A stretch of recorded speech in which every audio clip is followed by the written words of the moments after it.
তো এই তাবলিগ জামাতের একজন মুরব্বী ছিলেন, যিনি তৃতীয় হযরতজি নামে পরিচিত, হযরত মাওলানা এনামুল হাসান সাহেব রহমতুল্লাহ আলাইহি।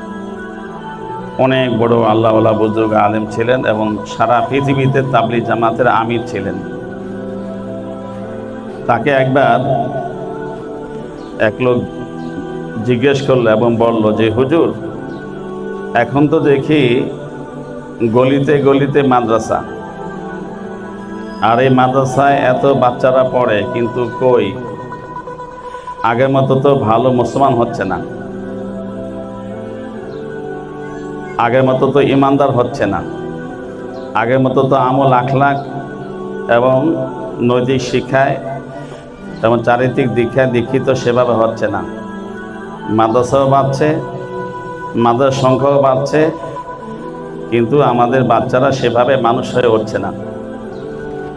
এভাবে একটা খেদুক্তি বা অভিযোগ, একটা শিকায়াত হযরতজি এনামুল হাসান সাহেব রহমতুল্লাহ আলাইহির কাছে এক ব্যক্তি করলেন। তো হযরতজি এনামুল হাসান সাহেব রহমতুল্লাহ আলাইহি বললেন যে, আপনি প্রথমে যে কথাটা বলেছেন যে অনেক মাদ্রাসা, গলিতে গলিতে মাদ্রাসা, আপনি ভুল বলেছেন। মাদ্রাসার সংখ্যা বেশি হয়নি। আপনি যে বলেছেন অনেক মাদ্রাসা, আসলে মাদ্রাসা অনেক না। আমি তো দেখি মাদ্রাসার সংখ্যা অনেক কমে গেছে।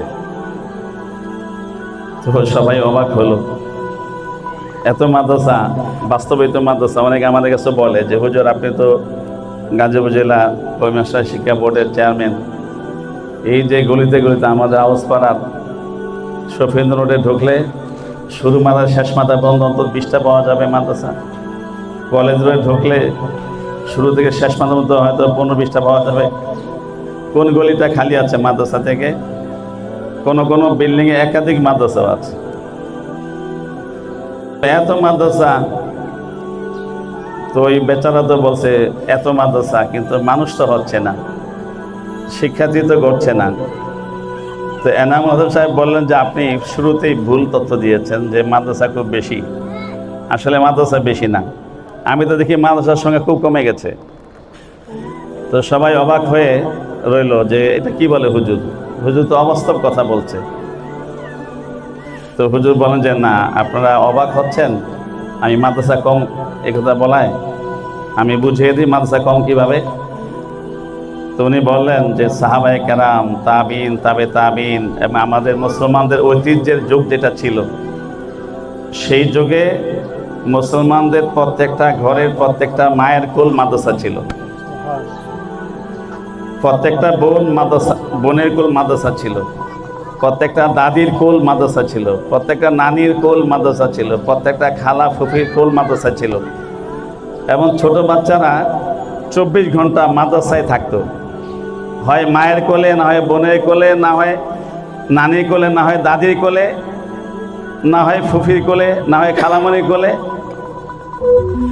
জন্মের পর থেকেই বাচ্চারা মাদ্রাসায় থাকতো। যেই কোলে নেয় সেটা তো মাদ্রাসা।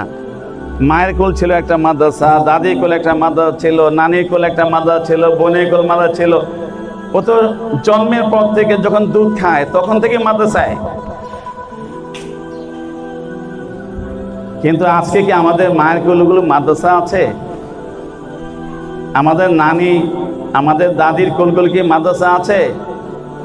এনামুল হাসান সাহেব বললেন, তা আপনি বললেন মাদ্রাসা বেশি, আমি দেখি মাদ্রাসা কমে গেছে।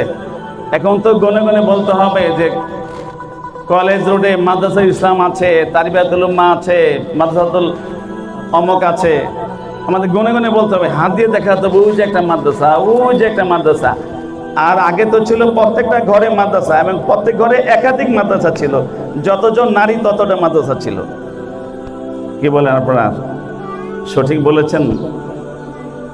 আজকে আমরাই মাদ্রাসা হইনি, আমাদের কোলটা মাদ্রাসা হয়নি। আমাদের বাচ্চা আমাদের থেকে কি নেবে বলেন, কি শিখবে? এজন্য আমরা মায়েরা যারা আছি, সন্তানকে শুধু মাদ্রাসা দিলেই হবে না, আমার কোলটাকে মাদ্রাসা বানাতে হবে। কিভাবে বানাবো? আমার ইমান, আমার আমল, আমার আখলাক, আমার চালচলন, আমার ভাষা, আমার ব্যবহার, আমার আচরণ, এগুলো হলো প্র্যাকটিক্যাল মাদ্রাসা। আর মাদ্রাসা যেটা, এই যে মাদ্রাসাতুল ইসলাম, এগুলো হলো আক্ষরিক মাদ্রাসা। আক্ষরিক, এখানে ভাষা শেখায়, আরবি, বাংলা, ইংরেজি নাম দিয়েছে, Bangla version, Arabic version, English version, এগুলো ভাষা শেখায়।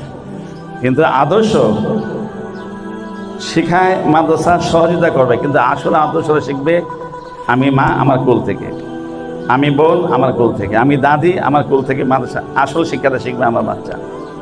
এই জন্য আজকে আর বেশি কথা নয়, আমি মনে হয় খুব শক্ত কথাই বলেছি আপনাদেরকে। আপনারা যদি বুঝে থাকেন তাহলে সামনে আপনারা নিজেদেরকে এভাবে গড়েন।